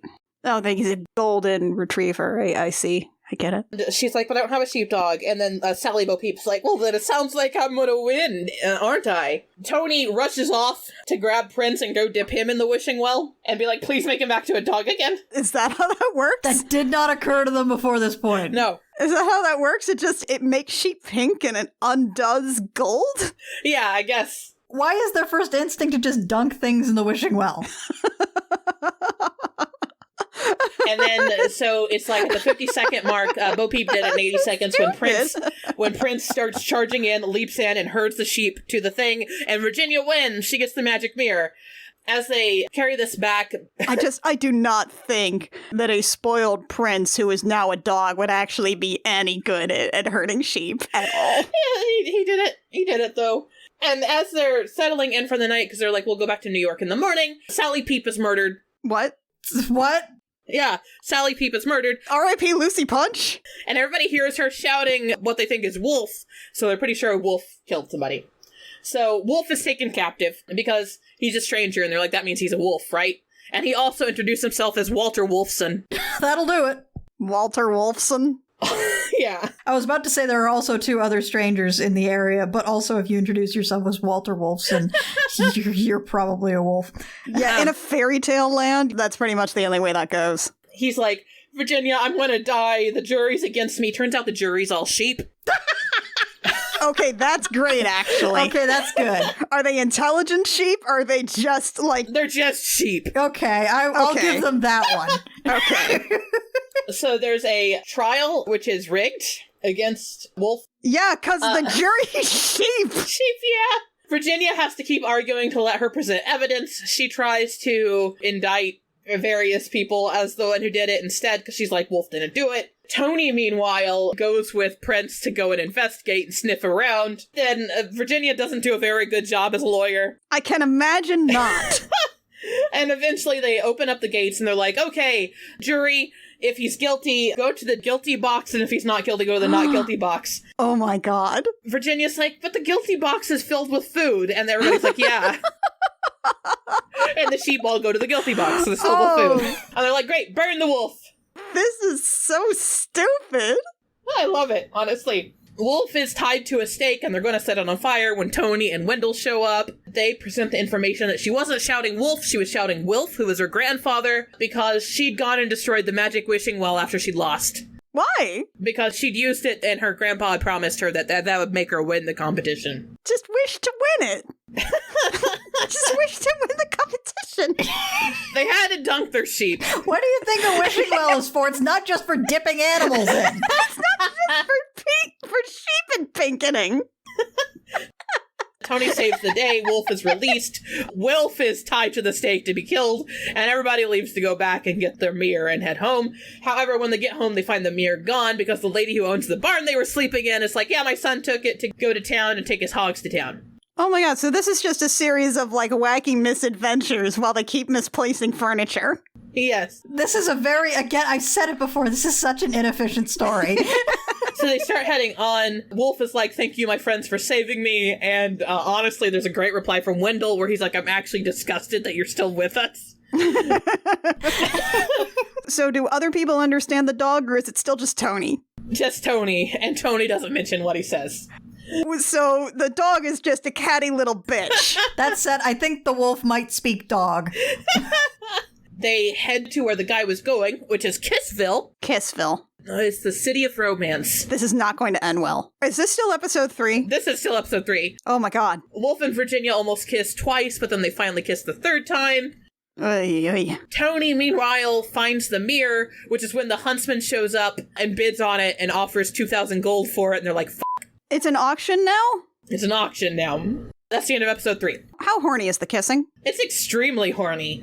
Oof. Episode 4, Tony goes gambling to get the money. No, there's a gambling misadventure. Yes, Wendell helps him cheat. This whole plot that you're describing to me feels a lot like when I'm having an anxiety dream about trying to reach a destination, but I keep being waylaid and sidetracked along the way and never actually get to where I'm trying to go.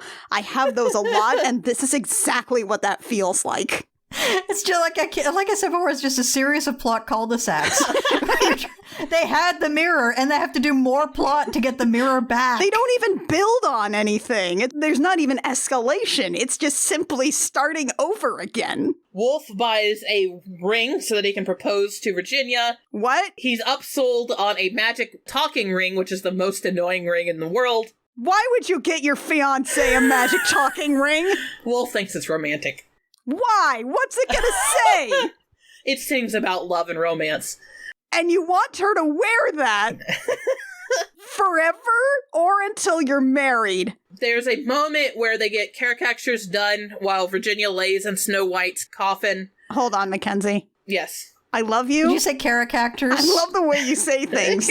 But they get what done? Caricatures. Caricatures? Yeah. Caricatures, Mackenzie?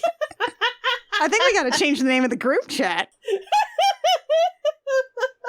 Caricatures? I love you, Mackenzie. Done while she's lying in there. And that, like, prompts something where that night in the inn, the ghost of Snow White shows up. The ghost of Snow White shows up. The ghost of Snow White shows up as sort of a fairy godmother. So this is like kind of an Avatar Roku situation? She's gotten in touch with her past life? Yeah, and she's like an older, middle-aged Snow White who's kind of chubby. It's actually really cool. Oh yeah, I read about this, and like during the casting, there was actually an interview where the woman who played Snow White was like, I think it's great that she is supposed to be the prettiest person in the world, and she's fat. That's awesome. Yeah, and she reveals that Virginia is destined to save the 9 kingdoms and like the reborn version of her. Do they make fat jokes? They don't. Really? No. In the year 2000? In the year 2000. Well, all right. They make all the other jokes, but not that one. She also shows the evil queen, who Tony, who's part of this dream too, don't ask, then recognizes as his long-lost wife. Wait, Tony's in the dream too? Yes. Okay. Wolf's there too, don't worry about it. Of course. Wolf's the one who recognizes her as Snow White. Is the dog there too? I don't think so. I the can't dog remember. doesn't get to come to Grandma's dreamscape. No. No. Oh, I keep saying these sentences. They get the mirror. The mirror is then broken. Of course it is. Of course. They leave it with some dwarves who are like, it's going to take some time, but we can fix it. No, of course, not only is the mirror broken, but of course they find somebody who can easily fix it as long as they fritter away enough time in another plot. They decide they're going to go stop the evil queen. Oh, man. And while they're going, it seems like Wolf's betrayed them. This is now moving on to episode 5, the final episode. Okay. They're thrown into the dungeons because Tony and Virginia are caught. Is this still Snow White Memorial Prison, or is this a different prison? This is now the actual Prince Wendell's kingdom. The dog prince has been crowned king. Oh, right. I forgot. I forgot that was a thing. Right. Right. It's been so long. The dog prince is in the process of being crowned king, I should say. Right. As they're in the dungeon, Tony and Virginia finally talk. Oh, God, I'm sorry. I just flashed back to the episode 1 where the dog was turned into a prince, and the first thing he said was, "Where's my tail?" And I thought that was funny, but I didn't know about the tail scene in episode 2 yet, so now I'm concerned. This has been an emotional roller coaster for all of us. God, okay. So the dog, who is a man, but was not originally, is going to be crowned king. Yeah. While they're in the dungeon, Tony and Virginia finally talk. Tony reveals why he'd never really gone searching for his wife. And it was because when Virginia was like 7, her mom had like started suffering more and more vague mental illness. Okay. It's never ended, and she tried to drown Virginia when Tony found her and had stopped her, and she'd left. What? Yeah. She tried to... That's a wild thing to just drop into the middle of this wacky fairy tale parody, this guy. Like, whoa! Yeah. That's a... wow. Oh my God, that's from a completely different, like... story. That doesn't go in this show. No, I would even be fine. Like, it would somehow be less weird if it was just like generic fantasy, like child neglect or something. That's different. They finally break out of prison, which is when the queen has imposter dog crowned king. That is so much therapy. And she's like, okay, everybody, drink this wine and to thank the prince for being prince, and everybody drinks it, and they all pass out. Drink this normal wine. And all the monarchs pass out. Oh, they just pass out. They don't die. Well, she thinks they're dead. It's not even like fantasy poison?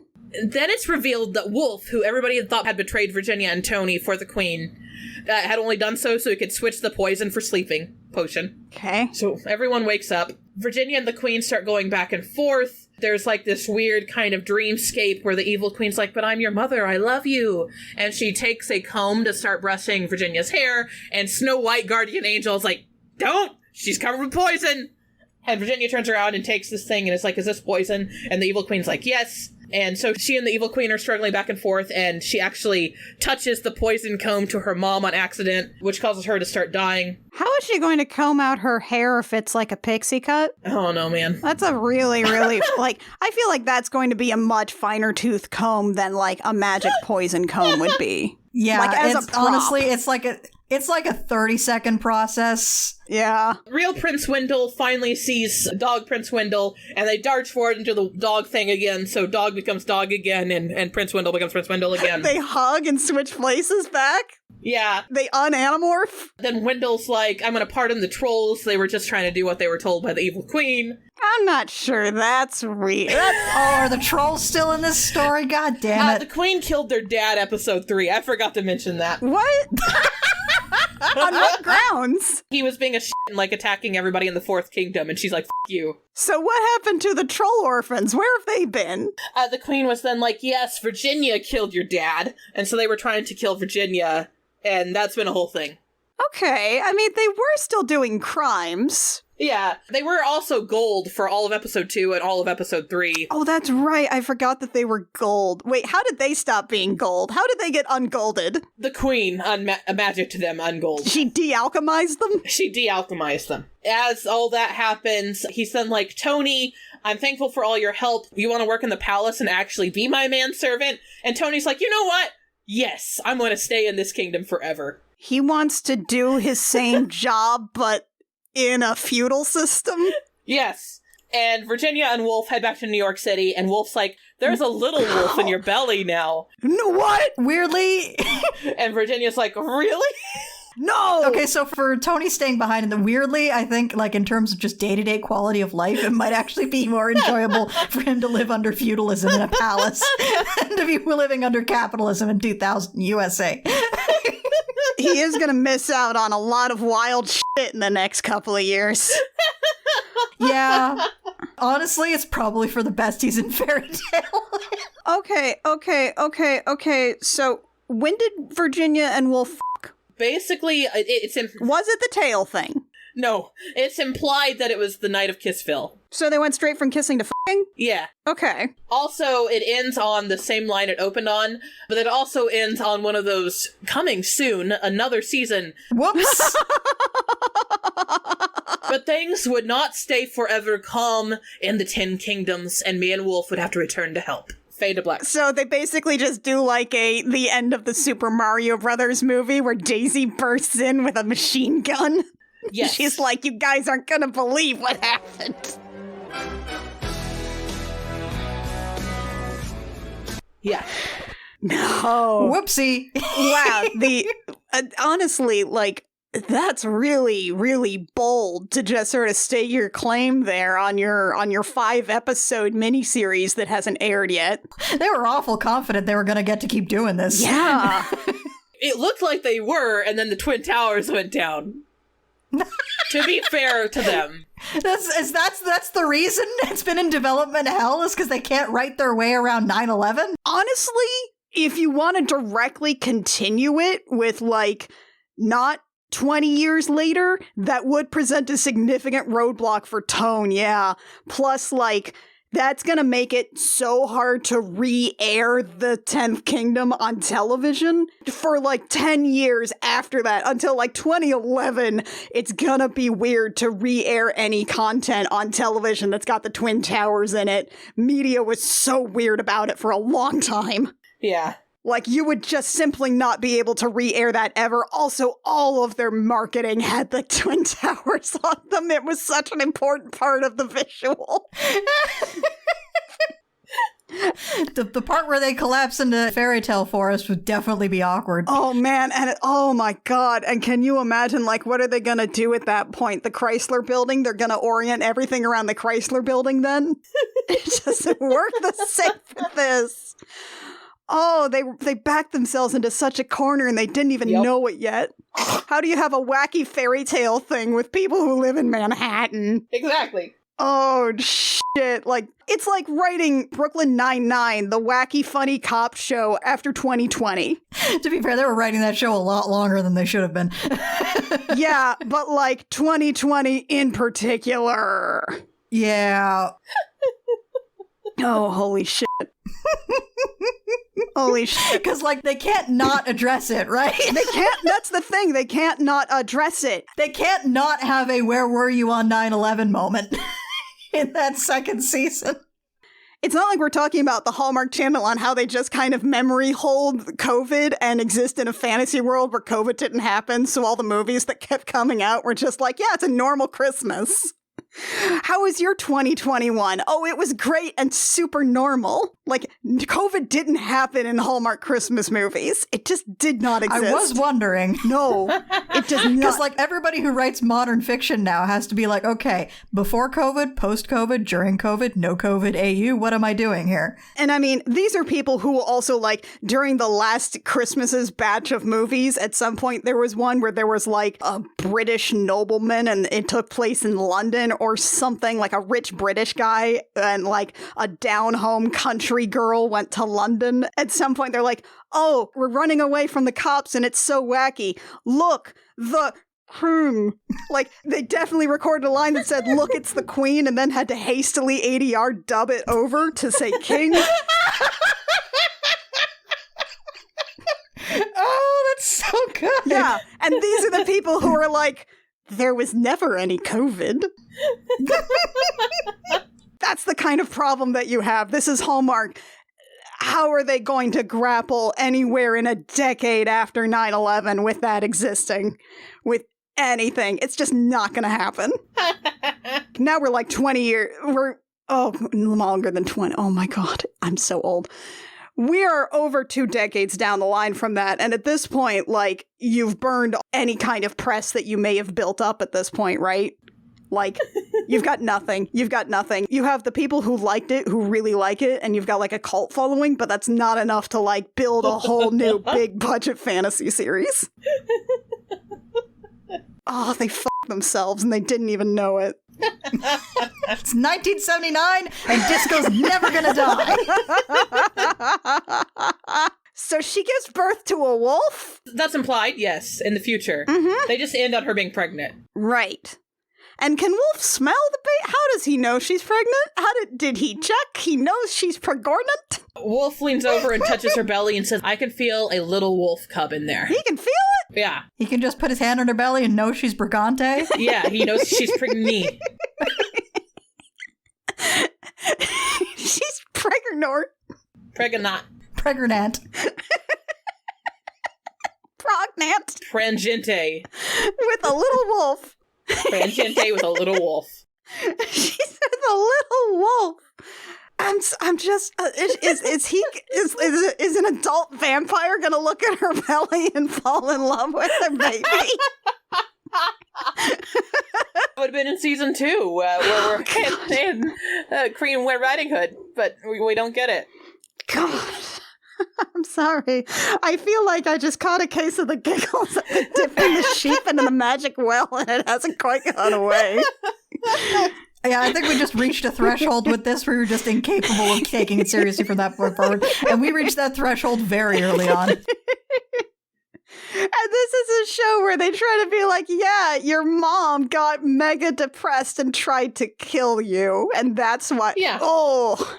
They try to throw that into the plot out of all of this silliness and just, damn. 10th Kingdom is wild.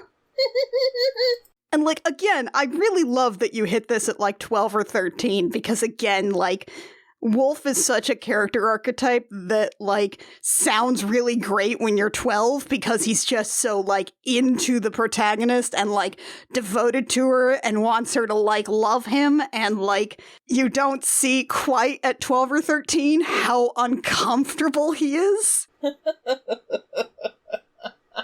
Like, is that about where you were? Yeah, basically. I was like, Wolf is both kind of greasy car salesman vibe, which is my vibe. Right, you love a greasy car salesman.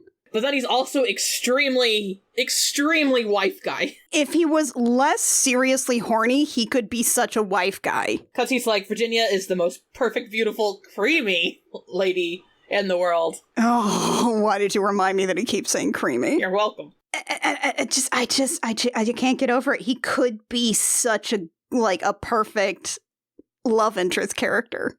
There's also a point where I should note where Lucy Punch, at one point while trying to flirt with Wolf, is like, you could come back to my house and you would huff and puff and blow all my clothes off. No. I'm surprised it didn't just go for the slightly more mild, you can come and count my sheep. But no, huff and puff and blow my clothes off? Yeah. So they're racist against wolves, but they're really horny for them. And it is earnestly that kind of fantasy racism. Yeah. Huh. So I want to know, what was sort of your fandom experience after this? In what way were you obsessed with this? I was kind of obsessed with it in, I really liked the fairy tale aspect. I loved all the, little references to various fairy tales. It caused me to become, I bought, a bunch of fairy tale books and would, scour them for, all the references that were in there. Oh, nice. I was also, obsessed with Wolf. I thought he was the dreamiest guy in the world. You kind of imprinted on that character for a while? Yes, I did. Yeah. My dad was, on the lookout for buying me other things, but they never, of course, made, figures or anything for it. But I watched it on, repeat, 100 times, the first time we got the VHS tape. Oh, man. I didn't watch it all in order because that would involve switching out the VHS tapes. I watched, the first one, 20 times, and I watched, the second tape 20 times, and then the third tape 20 times, and I would do this over and over again. Oh, man. So just to, have it on background or, to actively pay attention to it every time? One or the other. Depends on my mood. I remember I also hosted a very gay slumber party, I have to say, where me and my friends watched it, and then we proceeded to lay on the bunk beds my dad had on the enclosed porch. And practice ear nibbling. What? A totally heterosexual thing to do. What? Oh my god, Mackenzie. Okay, ear nibbling? Is ear nibbling a part? Is that in there? Does Wolf nibble Victoria's ears? What is the ear nibbling? No, there's this point where, so after we watched it, we were laying in there, and my friend, sorry, you're being pulled into this now, was like... You can give her a fake name. Okay, my friend, we'll call her Sally, after Sally Peep. Okay. Was like, we were talking about, the tail scene, I'm pretty sure. And she was like, you know what I have never gotten? And we were like, me and my other friend, Bo Peep, were like... What? And she goes, ear nibbling. And I'm like, I think it makes sense because my ears are really sensitive. And we're like, well, let's practice on each other and see if it really does feel good.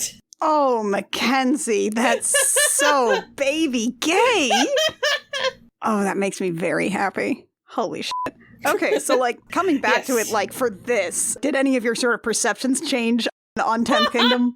Well, I am old enough now to cringe at a lot of it. And also be like, oh no, you shouldn't say that, when it comes to the Romani camp. Yeah. And then cringing constantly at all the sexual overtones and being like, no, this was not appropriate for me to watch as a 11, 12-year-old, however old I was. What is being 12 years old for if not for watching inappropriately horny stuff? 100%. Exactly. So I did cringe a lot more, but I still felt just glee at watching it. Spectacular. But I stand by what I said for the factoid here. The show was not made to make fun of fairy tales. They embraced it and parodied it. Yeah, it definitely seems like it involves a lot of kind of lampooning it, saying okay, so this is how a fairy tale works.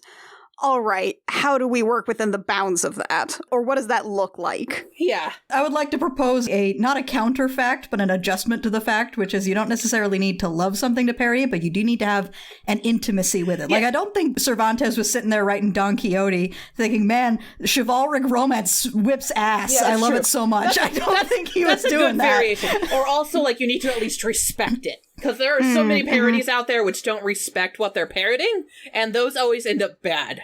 And just kind of being spirited. Which is interesting because so much of parody is meant to lampoon something or point out the problems in it, but it does require you to understand it to begin with to really effectively take it apart. Yeah. Yeah, you need to engage with it on its own terms. Yeah. Otherwise, you just sound like, I don't know, an adult man making fun of something a 10-year-old girl likes. Yeah. Yeah, which, don't you have better things to do with your time if you're doing that?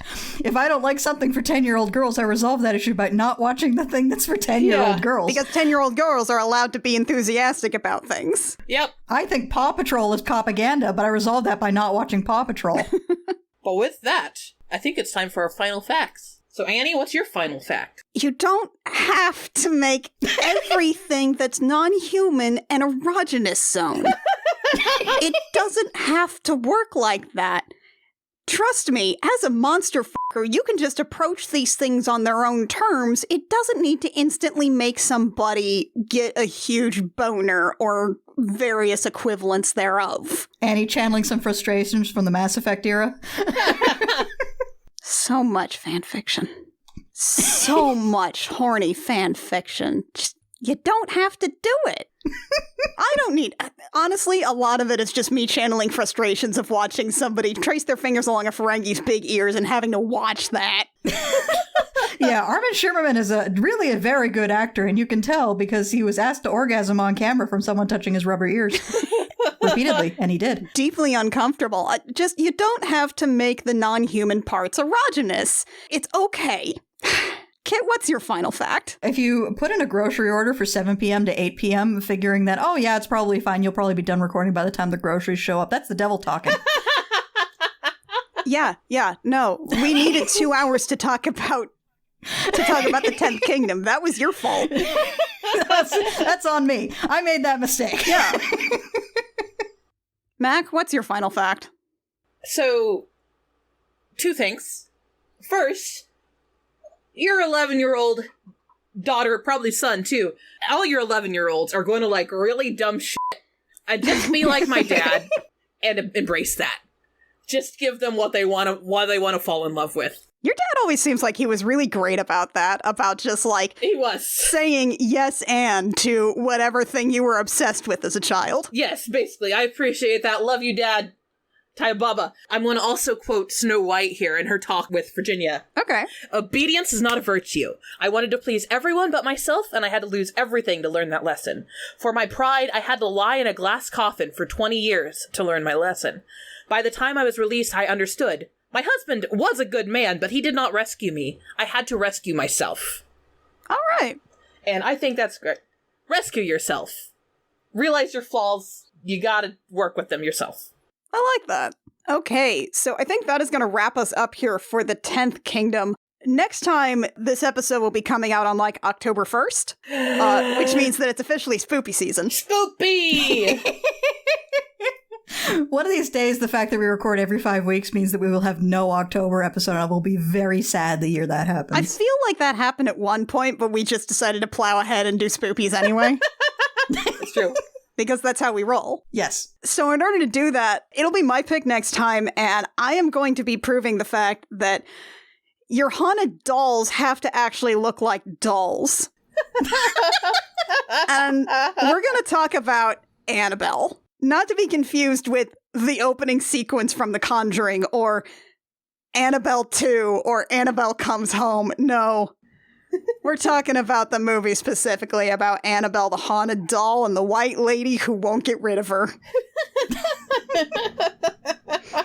God, I kind of want to revisit this topic at some point and talk about Brahms the Boy too. Ugh, okay. Haunted doll movie, though. Prep yourselves. Isn't, like, the Boy series just basically the first movie being like, yeah, there's no haunted doll, it was just a guy, and then the second movie being like, actually, it's a haunted doll? Yes, that's exactly what happens. But why, though? The Boy is a moderately effective horror movie where the real horror is that there's a creepy man living in your walls watching you all the time. That's good. That's good shit. And then the second one was like, actually, it's a haunted doll. Should we get Lucas to sample the haunted doll watch? We might have to. The next one. We might have to. Anyway.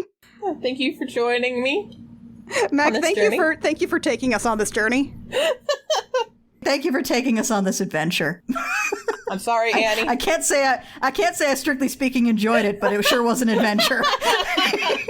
Honestly, I don't want to watch any more of it now because I love the way that you have told this to me. This is like before I actually saw The Raven and I just had your version of the movie. With murderer, why dost thou murder me? Why dost thou murder me? There are a lot of movies that I would just prefer for the Mackenzie version of it to live in my brain forever. Oh, Why dost thou murder me? That's right. I'm writing gothic fiction now. Do you know how hard it is for me to not have someone say murder? Why dost thou murder me? Probably about as hard it is. It's a lot of effort. Probably about as hard as it is to not just put a fat boy in the woods going, Papa! Papa! Papa, I smell so delicious! Papa! Oh no, Papa! Every time I need like an innocent wayside victim, it's just I gotta make sure it's not a little fat kid in a sailor suit going, Papa! I like our extended cinematic universe. Yeah, the I Will Fight You extended universe is very silly place. Oh, okay. We gotta bring this one home. Now I'm in a papa headspace.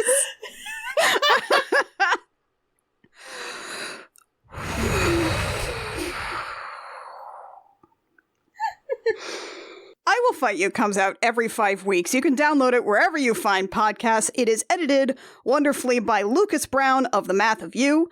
If you would like to support us with a like or rating or review, whatever, if you want to be nice to us, just talk to us sometimes and tell us you like it, and tell your friends about our very stupid gay podcast and our extended universe.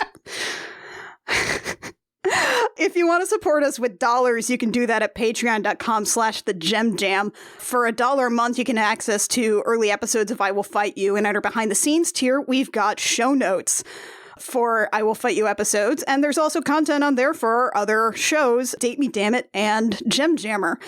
If you want to find us on social media, we're currently still on the Hell site, but you can probably find us just at Crooked Russian Cam, because people don't really tend to squat on that name, so any social media site that's going to exist will probably be there. Or at CRC Podcasts, which is our Twitter handle. For as long as Twitter continues to exist. Our website, though, will persist because we love that URL, and it is It is crookedrussiancam.horse or .gay.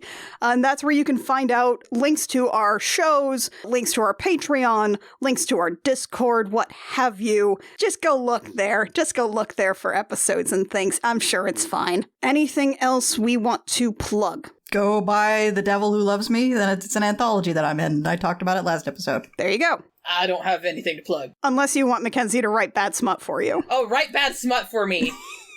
Right. Wait, what? I'll write bad smut for you. I mean, it's on my Ko-fi. You can also write bad smut for Mackenzie, but there's going to be no monetary transaction. Yeah, there'll be no monetary transaction. I will probably read it aloud, though. Right. You can commission Mackenzie on Ko-fi to write bad smut for you, and it's pretty great, actually. I'm just hanging. I'm just vibing. That's going to do it, though. Join us next time to talk about Annabelle. Here on I Will Fight You. And until then, I'm Annie. I'm Kit. And I'm Matt. And we have fought you.